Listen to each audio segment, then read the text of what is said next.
गुरु ब्रह्म महिमा अलेख शरण। नमस्कार दर्शक वृंद, आपण मानंकु आजिर राशिफल कार्यक्रम मु एस कुमार स्वागत जनाऊँगी।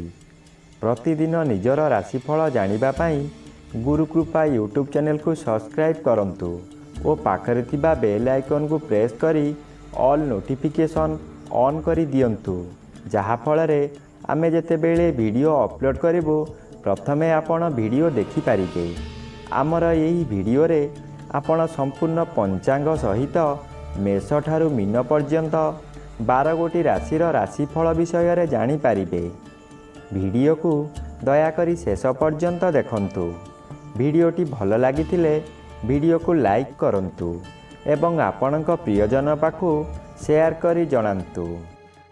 एबे आसंतु जानिबा आज दिनर संपूर्ण पंचांग विषय। आज इंग्राजी 2026 मसीहा अगस्ट मास 16 तारिख रविवार। दिल्ली स्वराब्दा सन 1433 साल। स्वाधीन भारताब्द 80 वर्ष। महिमाद 199 वर्ष।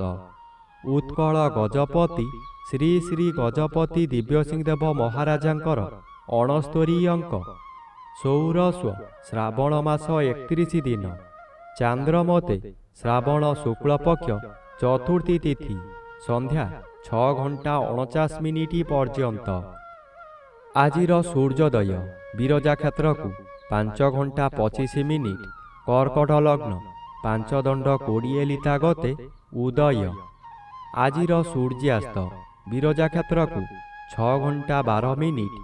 मकर लग्न 4 दंड 24 लिता गते अस्त। आज कन्या चंद्र 60 दंड उत्तरा फाल्गुनी नक्षत्र प्रातः 5 घंटा 57 मिनिट पर्यंत। एहापरे हस्ता नक्षत्र। आज जन्मित शिशुर कन्या राशि शूद्रवर्ण नरगण प्रातः 5 घंटा 57 मिनिट गते देवगण। आज मृत व्यक्तिर 2 पाद पुष्कर दोष प्रातः 5 घंटा 57 मिनिट गते 1 पाद पुष्कर दोष। निषिद्ध खाद्य आज मूला आमिष बिरी मसूर अदा निम्ब और दग्धद्रव्य भोजन निषेध अटे। आजिर अमृत योग प्रातः 6 घंटा 11 मिनिट गते दिवा 9 घंटा 45 मिनिट मध्य एवं रात्रि 7 घंटा 41 मिनिट गते 9 घंटा 10 मिनिट मध्य। आजिर महेंद्र योग प्रातः 6 घंटा 19 मिनिट मध्य दिवा 12 घंटा 9 मिनिट गते 2 घंटा 24 मिनिट मध्य। संध्या 6 घंटा 52 मिनिट गते रात्रि 7 घंटा 42 मिनिट मध्य एवं रात्रि 12 घंटा 5 मिनिट गते शेष रात्रि 3 घंटा 13 मिनिट मध्य। आजिर काल बेला एवं बार बेला दिवा 10 घंटा 11 मिनिट गते 2 घंटा 31 मिनिट मध्य। आजिर काल रात्रि 1 घंटा 37 मिनिट गते शेष रात्रि 3 घंटा 2 मिनिट मध्य। आजिर राहु काल अपराह्न 4 घंटा 30 मिनिट ठारू 6 घंटा मध्य। आज वृष राशि घात चंद्र वृष राशि घात नक्षत्र संध्या 6 घंटा 49 मिनिट मध्य वृष राशि और कुंभ राशि घात तिथि। मेष राशि घात बार। प्रिय बंधुगण, एबे आसंतु जानिबा मेष ठारू मीन पर्यंत 12 गोटी राशिर राशिफल विषय रे। राशिचक्रर प्रथम राशि मेष राशि।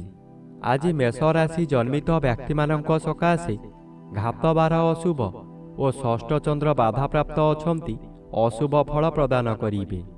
यही समय रे शत्रु माने दूररे रही गुप्तरे आक्रमण करिबे। आपण ताहा न जानी विश्वास करी बहु हैराण हेबे। व्यवसाय क्षेत्र रे एपरि करिबे जहाकि आपण जेते चेष्टा कले मध्य लाभवान होई पारिबे नाही। कौन हेउजी बोली बुझिला बेलकु आपणकर बहु क्षति होई सारिथिबो। एबे आसंतु जानिबा राशिचक्रर द्वितीय राशि वृष राशि विषय रे। आज वृष राशि जन्मित व्यक्ति मानक सकाशे घात चंद्र और घात नक्षत्र थिबारु ଅଶୁଭ ଫଳ ମିଳିବ। ଘାତଚନ୍ଦ୍ରର ମୁଖ୍ୟ କଥା ଦୁର୍ଘଟଣା ହେବ ହିଁ ହେବ, କିନ୍ତୁ ଏହି ଦୁର୍ଘଟଣା ଶାରୀରିକ ନ ହୋଇ ମାନସିକ ହେବ। ଏହି ସମୟରେ ଆପଣଙ୍କ ସ୍ତ୍ରୀ ଆପଣଙ୍କ ବିରୋଧ କାର୍ଯ୍ୟମାନ କରି ମାନସିକ ସ୍ଥିତି ଆହୁରି ବଢ଼ାଇ ଦେବେ। ପିଲାମାନେ, ବିଶେଷ କରି କନ୍ୟା ସନ୍ତାନମାନେ ବିଶୃଙ୍ଖଳିତ ହୋଇଯିବେ। ଆଜି ଆପଣଙ୍କର ହଠାତ୍ କାନ ନାକରେ ଯନ୍ତ୍ରଣା ଭୋଗି ପାରନ୍ତି। ଏବେ ଆସନ୍ତୁ ଜାଣିବା ରାଶିଚକ୍ରର ତୃତୀୟ ରାଶି ମିଥୁନ ରାଶି ବିଷୟରେ। ଆଜି ମିଥୁନ ରାଶି ଜନ୍ମିତ ବ୍ୟକ୍ତିମାନଙ୍କ ସକାଶେ ଚତୁର୍ଥ ସ୍ଥାନରେ ଚନ୍ଦ୍ର ଗୋଚର କରୁଛନ୍ତି, ଅଶୁଭ ଫଳ ପ୍ରଦାନ କରିବେ। ଆପଣ ଅର୍ଥ ସକାଶେ ବିକଳ ହୋଇ ଚତୁର୍ଦିଗ ଭ୍ରମଣ କରିବେ, କିନ୍ତୁ କୌଣସି ସୁଫଳ ମିଳିବ ନାହିଁ। କଥାରେ ଅଛି, ଯେଣେ ଇଚ୍ଛା ତେଣେ ଯା, କର୍ମ ଘେନି ବୁଲୁଥା। ଆପଣ ଯାହା ବି କରନ୍ତୁ, ଖାଲି ଅର୍ଥହାନି ହେବା ଛଡ଼ା ଲାଭ ହେବାର ପ୍ରଶ୍ନ ଉଠୁନାହିଁ, ଯାହାଦ୍ୱାରା ମାନସିକ ଚାପରେ ଆପଣ ବିଚଳିତ ହୋଇଯିବେ। ଆପଣଙ୍କ ମନ ମଧ୍ୟରେ ଗୋଟାଏ ଅଜଣା ଆତଙ୍କ ଖେଳିଯିବ। ଏବେ ଆସନ୍ତୁ ଜାଣିବା ରାଶିଚକ୍ରର ଚତୁର୍ଥ ରାଶି କର୍କଟ ରାଶି ବିଷୟରେ। ଆଜି କର୍କଟ ରାଶି ଜନ୍ମିତ ବ୍ୟକ୍ତିମାନଙ୍କ ସକାଶେ ତୃତୀୟ ଚନ୍ଦ୍ର ବାଧାପ୍ରାପ୍ତ ଅଛନ୍ତି, ଶୁଭ ଫଳ ମିଳିପାରିବ ନାହିଁ। ଜାତକ ପକ୍ଷୀ ସଦୃଶ୍ୟ ହେବା କାମ ହେବ ନାହିଁ। ଯେଉଁ ଅର୍ଥ ଆସିବାର ଥିଲା ତାହା ସ୍ଥଗିତ ରହିବ। କାମରେ ବିଳମ୍ବ ଦେଖାଦେବ। ଅଚାନକ କାହା ସହିତ କଳହ ହେବା କିଛି ଅସମ୍ଭବ ନୁହେଁ। ମନର ବଳ ଭାଙ୍ଗିଯିବ, ଦୁର୍ବଳ ଅନୁଭବ କରିବେ। ଅପରାହ୍ନଠାରୁ ଶରୀର ମାନ୍ଦା ଲାଗିବା କାରଣରୁ ଶୋଇ ରହିବେ। ସମୟ ଅଯଥାରେ ବର୍ବାଦ ହେବ। ଏବେ ଆସନ୍ତୁ ଜାଣିବା ରାଶିଚକ୍ରର ପଞ୍ଚମ ରାଶି ସିଂହ ରାଶି ବିଷୟରେ। ଆଜି ସିଂହ ରାଶି ଜନ୍ମିତ ବ୍ୟକ୍ତିମାନଙ୍କ ସକାଶେ ଦ୍ୱିତୀୟ ସ୍ଥାନରେ ଚନ୍ଦ୍ରଗୋଚର କରୁଥିବାରୁ ଶୁଭ ଫଳ ମିଳିବ। ଆଜି ଆପଣଙ୍କୁ କିଛି ବ୍ୟକ୍ତି ଅସହଯୋଗ କରୁଥିବା ସ୍ଥଳେ ଅନ୍ୟ କିଛି ବ୍ୟକ୍ତି ସହଯୋଗର ହାତ ବଢ଼ାଇ ଆପଣଙ୍କୁ ଉଚ୍ଚକୁ ଉଠାଇ ନେବେ। ବାଧା ଆସୁଥିବା ସ୍ଥାନରୁ ବିଳମ୍ବରେ ହେଉ ପଛେ ସଫଳତା ମିଳିବ। ଆପଣଙ୍କର ଉଦ୍ୟମ ଫଳପ୍ରଦ ହେବ। ଉତ୍ତର ଦିଗରୁ କୌଣସି ବ୍ୟକ୍ତି ଆପଣଙ୍କ ସହିତ ଯୋଗାଯୋଗ କରି ଶୁଭ ଖବର ଦେବେ। ଏବେ ଆସନ୍ତୁ ଜାଣିବା ରାଶିଚକ୍ରର ଷଷ୍ଠ ରାଶି କନ୍ୟା ରାଶି ବିଷୟରେ। ଆଜି କନ୍ୟା ରାଶି ଜନ୍ମିତ ବ୍ୟକ୍ତିମାନଙ୍କ ସକାଶେ ଶ୍ରୀଚନ୍ଦ୍ର ଗୋଚର କରୁଛନ୍ତି, କିଛି ଶୁଭ ଫଳ ମିଳିବ। ଏହି ସମୟରେ ଗୃହରେ କିଛି ମାଙ୍ଗଳିକ କାର୍ଯ୍ୟ ହୋଇପାରେ। ଖୁବ୍ ଧୁମଧାମରେ ଆନନ୍ଦ ଉତ୍ସବ ପାଳିବେ। ନିଜ ପାଖରେ ଅର୍ଥ ଥାଉ କି ନ ଥାଉ ସ୍ୱାଦିଷ୍ଟ ଭୋଜନ କରି ନିଜେ ଭୋଜନ କରିବା ସହିତ ପରିବାର ଲୋକଙ୍କୁ ଖୁଆଇ ଆନନ୍ଦ ଅନୁଭବ କରିବେ। ଆଜି ଦିନରେ କଦାପି ନୂତନ ଗୃହ ଆରମ୍ଭ କରନ୍ତୁ ନାହିଁ। ଗୃହ ଆରମ୍ଭ କଲେ ତାହା ଅଧାରୁ ବନ୍ଦ ହୋଇପାରେ କିମ୍ବା କୌଣସି ଅଘଟଣ ଘଟିପାରେ।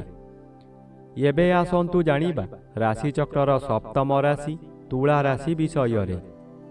ଆଜି ତୁଳା ରାଶି ଜନ୍ମିତ ବ୍ୟକ୍ତିମାନଙ୍କ ସକାଶେ ଦ୍ୱାଦଶ ସ୍ଥାନରେ ଚନ୍ଦ୍ରଗୋଚର କରୁଛନ୍ତି, ଅଶୁଭ ଫଳ ପ୍ରଦାନ କରିବେ। ଆଜି ମନ ମଧ୍ୟରେ ଦୁଶ୍ଚିନ୍ତା ବଢ଼ିଯିବ। ଆପଣ ଯାହା ବି କରନ୍ତୁ ତହିଁରେ ଖର୍ଚ୍ଚ ବ୍ୟତୀତ ଲାଭର ପ୍ରଶ୍ନ ଉଠୁନାହିଁ। ଏହି ଦ୍ୱାଦଶ ଚନ୍ଦ୍ରରେ ଅତିରିକ୍ତ ବ୍ୟୟଭାର ବଢ଼ିଯିବ। ଆପଣ ହତାଶ ହୋଇଯିବେ। ସୁଖ ସନ୍ଧାନରେ ବିଭିନ୍ନ ସ୍ଥାନକୁ ଯାତ୍ରା କରିବେ। ଆଜି ଆପଣ କାହାରି ଉପଦେଶକୁ ଗ୍ରହଣ ନ କରି ବିପଦରେ ପଡ଼ିବେ। ବନ୍ଧୁବାନ୍ଧବ ଅଶାନ୍ତି ହେବେ। ଏବେ ଆସନ୍ତୁ ଜାଣିବା ରାଶିଚକ୍ରର ଅଷ୍ଟମ ରାଶି ବିଛା ରାଶି ବିଷୟରେ। ଆଜି ବିଛା ରାଶି ଜନ୍ମିତ ବ୍ୟକ୍ତିମାନଙ୍କ ସକାଶେ ଏକାଦଶ ଚନ୍ଦ୍ର ବାଧାପ୍ରାପ୍ତ ଅଛନ୍ତି, ଅଶୁଭ ଫଳ ପ୍ରଦାନ କରିବେ। ଆଜି ଆପଣଙ୍କର ଆୟ କ୍ଷେତ୍ରରେ ପ୍ରତିବନ୍ଧକ ଆସିବ। ଯେଉଁ କାର୍ଯ୍ୟ କରି ଆପଣ ଭଲ ଦୁଇ ପଇସା ରୋଜଗାର କରୁଥିଲେ ସେହି କାର୍ଯ୍ୟ କରି ଆପଣଙ୍କୁ ବହୁ କ୍ଷତି ସହିବାକୁ ପଡ଼ିବ। ବନ୍ଧୁମାନେ ଆପଣଙ୍କୁ ବିରୋଧ କରିବେ। ପରିବାରରେ କେହି ସହଯୋଗ କରିବେ ନାହିଁ। ହତାଶ ହୋଇ ଦରିଦ୍ର ପଞ୍ଚାକ୍ଷର ମନ୍ତ୍ର ଜପ କରିବା ବ୍ୟତୀତ ଅନ୍ୟ ଉପାୟ ନାହିଁ। ଏବେ ଆସନ୍ତୁ ଜାଣିବା ରାଶିଚକ୍ରର ନବମ ରାଶି ଧନୁ ରାଶି ବିଷୟରେ। ଆଜି ଧନୁ ରାଶି ଜନ୍ମିତ ବ୍ୟକ୍ତିମାନଙ୍କ ସକାଶେ ଦଶମ ଚନ୍ଦ୍ର ବାଧାପ୍ରାପ୍ତ ଅଛନ୍ତି, ଅଶୁଭ ଫଳ ପ୍ରଦାନ କରିବେ। କର୍ମକ୍ଷେତ୍ରରେ ଅସଫଳ ହୋଇ ଆପଣ ଅପମାନିତ ହେବେ। ଉପରିସ୍ଥ ଅଫିସରଙ୍କ ନିକଟରେ କାମ କରି ନ ପାରିବାରୁ କାମ ହାତଛଡ଼ା ହୋଇଯାଇପାରେ। ସହକର୍ମୀମାନେ ପରିହାସ କରିବେ। ଆପଣ ଦୁଃଖରେ ଭାଙ୍ଗି ପଡ଼ିବେ। ଆପଣ ଯାହା ଚାହିଁବେ ତାହା କରିପାରିବେ ନାହିଁ। ଆଜି ମନର କ୍ରୋଧକୁ ନିୟନ୍ତ୍ରଣରେ ନ ରଖିଲେ ଆପଣ ଅପଦସ୍ତ ହେବେ। ଏବେ ଆସନ୍ତୁ ଜାଣିବା ରାଶିଚକ୍ରର ଦଶମ ରାଶି ମକର ରାଶି ବିଷୟରେ। ଆଜି ମକର ରାଶି ଜନ୍ମିତ ବ୍ୟକ୍ତିମାନଙ୍କ ସକାଶେ ନବମ ସ୍ଥାନରେ ଚନ୍ଦ୍ରଗୋଚର କରୁଛନ୍ତି। ଶୁକ୍ଳପକ୍ଷ ହେତୁ ଶୁଭଫଳ ମିଳିବ। ଆପଣ ଯେଉଁ କାର୍ଯ୍ୟ କରିବାକୁ ଚାହିଁବେ ତହିଁରେ ସଫଳତା ମିଳିବ। ବିଶେଷ କରି ଏହି ସମୟରେ ଜନମଙ୍ଗଳ କାର୍ଯ୍ୟକ୍ରମରେ ଯୋଗ ଦେଇପାରନ୍ତି। ଜନହିତକର କାର୍ଯ୍ୟ କରି ଉଚ୍ଚ ପ୍ରଶଂସା ପାଇବେ। ଚତୁର୍ଦିଗରୁ ସମ୍ମାନ ମିଳିବ। ଖୁସିରେ ଦିନ କାଟିବେ। ଏହି ସମୟରେ ଭାଗ୍ୟରେ ପରିବର୍ତ୍ତନ ହୋଇଯିବ। ଏବେ ଆସନ୍ତୁ ଜାଣିବା ରାଶିଚକ୍ରର ଏକାଦଶ ରାଶି କୁମ୍ଭ ରାଶି ବିଷୟରେ। ଆଜି କୁମ୍ଭ ରାଶି ଜନ୍ମିତ ବ୍ୟକ୍ତିମାନଙ୍କ ସକାଶେ ଅଷ୍ଟମ ସ୍ଥାନରେ ଚନ୍ଦ୍ରଗୋଚର କରୁଛନ୍ତି। ଅତି ଅଶୁଭ ଫଳ ପ୍ରଦାନ କରିବେ। ଏହି ସମୟରେ ଆପଣ ଯେଉଁ ସ୍ଥାନକୁ ଯିବେ ସେଠାରେ କଳହ ହେବ। ବିଭିନ୍ନ ପ୍ରକାର କ୍ଷତି ହୋଇ ଆପଣଙ୍କର ମଥା ବିଚଳିତ ହୋଇଯିବ। ରାସ୍ତାରେ ଯିବା ସମୟରେ ଆପଣ ଅନ୍ୟମନସ୍କ ହୋଇପାରନ୍ତି।